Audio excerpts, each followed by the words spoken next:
Salut et bienvenue dans cette nouvelle vidéo. Aujourd'hui, on va parler indicateurs.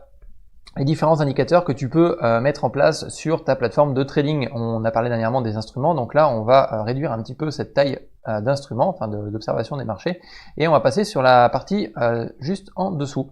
C'est-à-dire que à cet endroit-là, tu vas, pardon, excuse-moi, je suis en train de m'étouffer, tu vas trouver les différents indicateurs que tu vas pouvoir placer sur ton graphique. Tu vois que par défaut, quand j'installe la plateforme MetaTrader, MetaTrader, du coup, je me retrouve avec un certain nombre d'indicateurs. Notamment ici, j'ai les bandes de Bollinger ou Bollinger, tout dépend comment chacun le prononce.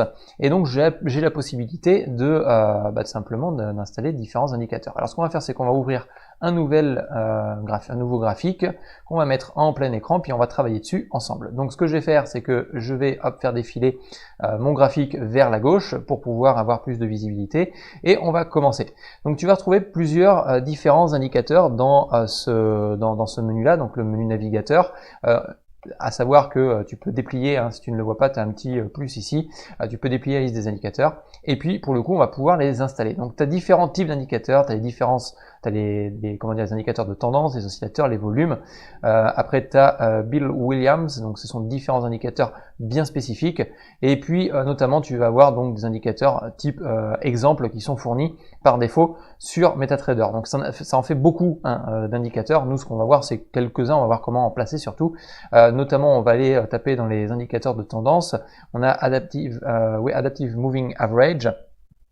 Tu vas pouvoir retrouver tout simplement la moyenne mobile simple. Alors je me base souvent sur la moyenne mobile parce que c'est l'indicateur le plus simple. Notamment donc tu peux soit double-cliquer et donc ça va t'ouvrir une petite fenêtre de paramétrage de cet indicateur sur ton graphique. Donc là concrètement si on prend Moving Average, ici on va voir les paramètres au niveau de la période. Donc on va avoir 50 périodes. On va être en mode exponential, ou autrement ça peut être une moyenne mobile simple. Donc c'est soit une EMA, d'accord, soit c'est une Simple Moving Average, donc SMA. Après, tu as les autres types de Moving Average. L'exponentielle, en fin de compte, met plus de pondération sur les dernières cotations, donc du coup, tu as, dans certains cas, beaucoup plus de précision. Donc, tu as d'autres possibilités de style au niveau de ta moyenne mobile, c'est-à-dire que tu peux la paramétrer en rouge, donc là c'est par défaut, comme tu peux non c'est ici, épaissir le trait, donc avoir un trait un peu plus important. Et on va pas parler de décalage dans cette vidéo, c'est ce qu'on appelle le shift en termes de en termes de programmation, c'est le décalage de période en arrière que tu peux ajouter. Nous, ce qui nous intéresse, c'est d'avoir la moyenne mobile la plus proche de ce que le marché est en train de comment le marché est en train d'évoluer. Si je fais sur OK, j'ai ma moyenne mobile qui est mise en place et je peux commencer donc mes différentes analyses. C'est-à-dire que là, concrètement, on voit clairement qu'on est dans une tendance baissière. Donc voilà pour le placement de cet indicateur. Si je veux le modifier, pour le coup je peux double-cliquer sur l'indicateur. C'est une possibilité, mais des fois tu as pas mal d'indicateurs sur ton graphique, donc tu as la possibilité de faire un clic droit et puis d'aller rechercher, alors je sais plus parce que généralement je fais mon double clic, tu as la possibilité d'aller rechercher les indicateurs en place, liste des indicateurs, voilà ici, avec l'indicateur justement Moving Average qui se trouve ici. Donc si tu double cliques sur cet indicateur, tu retrouves ton panel principal. Donc voilà, si tu veux ajouter d'autres indicateurs, c'est tout à fait possible, notamment par exemple, on pourrait très bien imaginer, allez on va se taper un petit volume par exemple, et puis simplement le volume que l'on va placer sur notre graphique. Donc là c'est des paramétrages différents, puisque les volumes, tu as les valeurs à la hausse et les valeurs à la baisse, et puis tu as différents types de volumes, donc les volumes antiques ou les volumes réels. Encore une fois, tu peux épaissir les traits en fonction de ta préférence, et quand tu fais sur OK, ça va ouvrir une nouvelle fenêtre, un nouveau panneau en fin de compte, où tu vas retrouver les différents volumes de façon à pouvoir analyser, tout simplement faire ton analyse technique d'ordre global.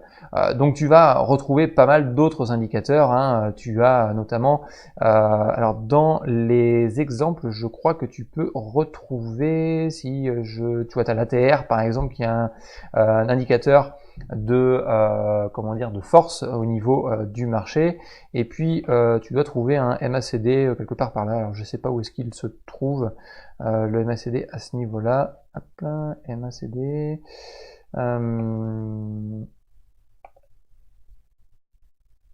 voilà, MACD il se trouve juste ici, je le dépose et je le glisse à cet endroit là et je fais OK, et donc j'ai le MACD qui vient s'afficher. Donc là, tu vois que bon, on a différents indicateurs. Encore une fois, si je double-clique dessus, je vais pouvoir le paramétrer. Donc sur les paramètres généraux, et puis dans ces cas-là, tu vas pouvoir réaliser tes propres customisations en termes graphiques. Donc voilà pour ce qui est du positionnement des indicateurs. Tu vois que c'est pas excessivement compliqué. Si tu veux supprimer tes indicateurs, eh bien encore une fois, tu retournes dans la liste des indicateurs, tu retrouves les différents types d'indicateurs et les différentes fenêtres sur lesquelles ils vont se trouver, et tu peux faire donc effacer les différents indicateurs que tu vas avoir sur ton graphique et retourner un état initial. Voilà, c'est fini pour cette vidéo. Si tu l'as apprécié, n'hésite pas à liker ou t'abonner à la chaîne YouTube de façon à recevoir les prochaines vidéos, ou autrement tu as un lien qui se trouve juste en dessous de la vidéo sur lequel tu vas pouvoir t'inscrire et notamment recevoir tous les prochains tutoriels, soit sur MetaTrader, soit sur MetaEditor, donc des tutoriels qui sont exclusivement réservés à cette plateforme-là. Voilà, sur ce, je te dis à plus tard dans une prochaine vidéo. Ciao, bye.